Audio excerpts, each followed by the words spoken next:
Ne kemi problem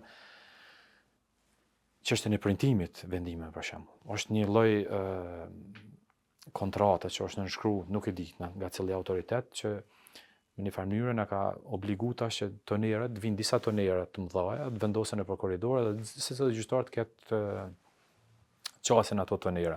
Nuk është sikur më herët printerën t'i kenë nëpër zyret e veta, por tani printerët janë disa printera të mëdha nëpër korridore dhe gjyqtarët probleme kjo edhe për shkak të natyrës specifike të punës, vendimeve, qasja e shumë personave në dhe këto kemi pas diskutimin më të maku në fundit domosdoshmë me sekretariatin e Këshillit që gjithashtu janë të pajtimit që është problematike kjo çështje, por me sa kam informacion është diçka që është përtej autoritetit tyne, pra është një autoritet tjetër që ka vendosur për këtë çështje, nuk jam shumë i sigurt në drejtim.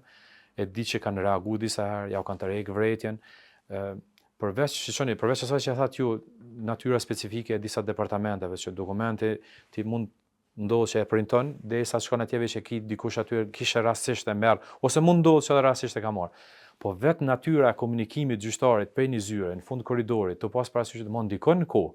Dhe kjo efektin e vet pastaj ose përkthehet në ato që quhet mungesë edhe efikasitetit. Nuk ka zgjidhje e duhur për mendimin tim, edhe të shumicës gjyqtarëve. Në disa mbledhje të kolegjiumeve kemi diskutuar dhe është ardhur kërkesë konkrete gjyqtarëve që t'u drejtohemi Këshillit, t'i themi që kjo zgjidhje nuk është të funksionuar. Ata janë të pajtimit, por me gjasë është përtej autoritetit tyre. Pra, mungesa e përkrahjes së paku morale nga ana e Këshillit dhe sidomos e sekretariatit të Këshillit Gjyqësor nuk ka mungu, por mundësitë janë këto që janë.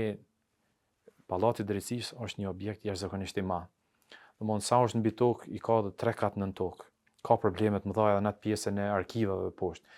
Në disa pjesë kemi disa për shembull pajisje, gjësende që janë bartë prej kohës së gjykatave të qarkut që sot e kësaj dite nuk kemi arriti hapim ato gjana, të shohim se çka ka mbrenda sepse nuk kemi, si më thonë, edhe njerëz adekuat fushës përkatëse sepse nuk e dim çka mund të ketë në ato sefe. Ata janë të informuar për këtë problem për shembull prej anës time, kanë ardhur, kanë bën shqetësimin, por thjesht nuk kanë pas mundësi me vepru matutje për te kësaj.